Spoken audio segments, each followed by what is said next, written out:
Good morning. It's a beautiful day in Minnesota here, and yeah, I've been under the weather for since like last Wednesday. I got a cold that's kind of been going around, and yeah, so I'm feeling better, but still kind of lingering. And it's Monday. Let's see what I do all weekend. I did stuff. Saturday, I went and got my mom, and we went thrifting. We went to a thrift store, and then we went to Walmart. She needed some stuff, and then we went to Taco Bell, her favorite, and yeah, and then pretty much later on I am taking care of the dogs. Jesse and Bailey were up at her dad's cabin fishing this weekend, and so yeah, and then yesterday was Sunday. Oh, I had to do an e-bike review, and it was beautiful, and so it was a good day for that. It's a really nice bike, but today we're gonna go on an adventure, and it's a beautiful day for where we're going. I won't tell you till we get there. It's about an hour and a half away, and so we're going on a road trip. But what a beautiful day for a road trip. So let's get on the road and see where we're going. All right, let's go. Get in the back. Go to the bathroom before we go. Okay, let's go. I'm just stopping. I had to get some gas. I'm about 35 minutes from my destination, but it reminds me how much I miss traveling. Although I don't think I would, well, if I would travel in the van again, I don't think it would be like living in it and, you know, doing that, but traveling to a certain destination and then staying for a while, which I can do in the car, which is what I'm doing. So hopefully there'll be a lot more of these coming up, especially after I get settled. But nothing better, honestly, on the road than a cold fountain Diet Coke, and I love these. They're wasabi and soy sauce, almonds, and yeah. All right, I'm done with the gas. Let's go to our destination. Okay, I just got here, and we're in the middle of farm country.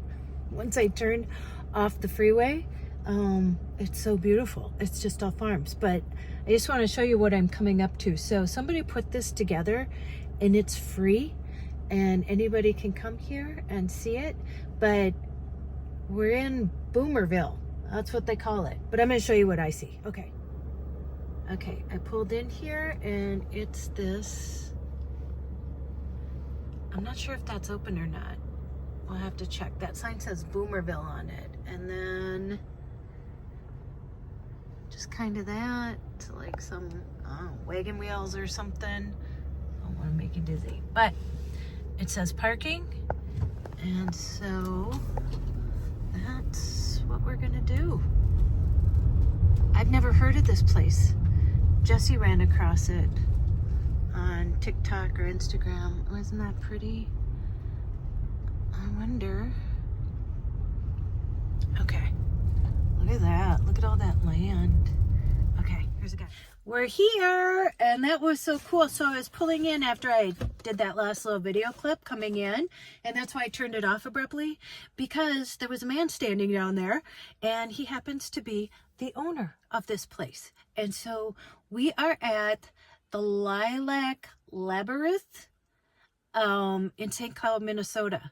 And Jesse had showed me this. I think it was on TikTok or Instagram or something.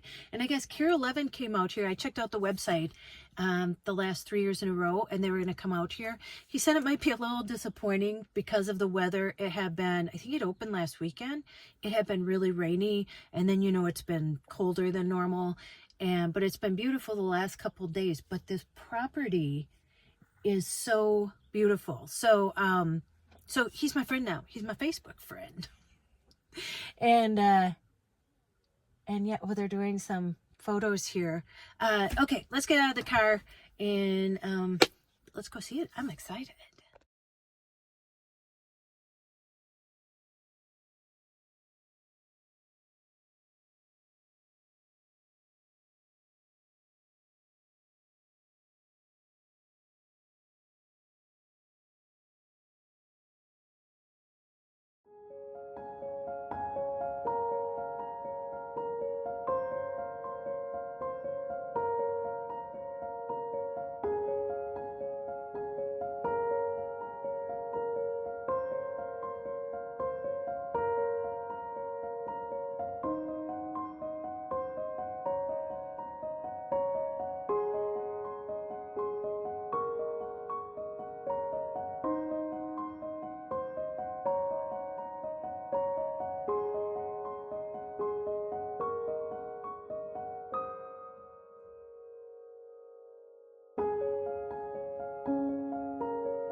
The property is owned by Mike Tischler, and that's who I met. That's my new friend and family who settled onto the Century Farm in 1994. In 2005, Tischler decided to purchase lilac bunches from Stearns County for $1 each and plant them in a labyrinth pattern on the farm. I didn't know what kind of bush, and I thought, well, lilacs were always one of my favorites, Tischler said. 2 of my children helped me do the weeding, and we planted them about every 5 feet apart. After about 5 years, the bushes were about 3 feet tall. Now, taller than most adults, Tischler says they're hardy and require trimming, but are otherwise low-maintenance plants that do well in light soil. And unlike a corn maze, which needs to be planted every year, lilac bushes are one and done. You won't get lost in the lilac labyrinth either, Tischler says. It just keeps wrapping around and around. There are about 3 different ways out. There are also several benches throughout the labyrinth. Without stopping, it takes about 4 minutes to complete.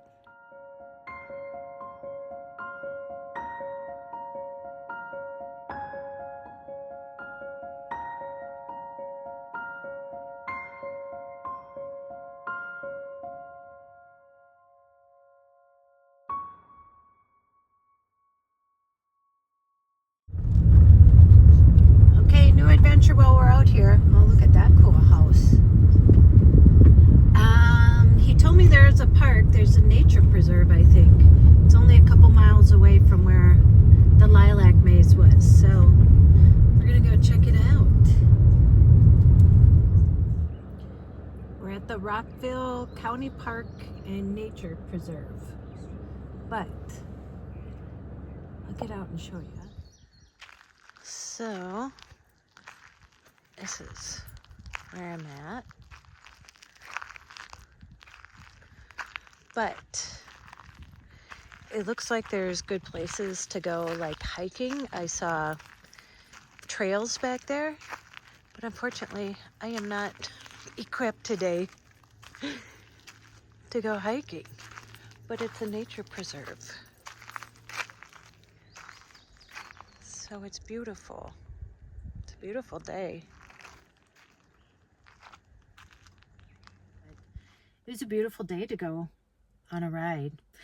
Too bad the lilacs weren't in bloom, but maybe I'll try and come back again some point this summer. Well, they only bloom, I think, through June. So anyway, it's never a wasted trip when you go on an adventure. And look at, I met Mike and now we're friends, and yeah, interesting story. I always love when I was telling him, I love when I meet the people behind the thing. So, I will tell you a little bit about him. So he said that, so they own 6 acres there. All those buildings are theirs, him and his wife. And they also run a daycare. And he said, I go, how'd you come up with this? Because, he's just doing it out of the kindness of his heart. And it's free. And he said, because a lot of people, and you'd imagine, there was a young girl taking pictures, I'm sure when the lilacs are blooming. He said that, so many people come out. I suppose it's like, do you ever see that, I don't know, I think it's in California, where there's like a whole, plot full of like daisies or tulips or something like that, kind of under that, where you get pictures. He said somebody brought out her horses and took pictures in there. But anyway, he said that they used to live in Edenville, and he was going to make the Garden of Eden. He goes, but nobody would be making it. And, but then they moved here, and yeah, he just had this idea. So there are still truly great people out there who just want to give back and, just be kind. So I truly appreciate that. Okay, I'm gonna let you go here. You go out, make an adventure, no matter how big or how small. Even if it doesn't turn out like as planned, it still is an adventure and always still worth doing again. Look at, I met somebody really nice. Now we're friends on Facebook, and yeah. All right, somebody's pulling in here. Okay, wait. Before I go, I was heading home, and look where I stopped.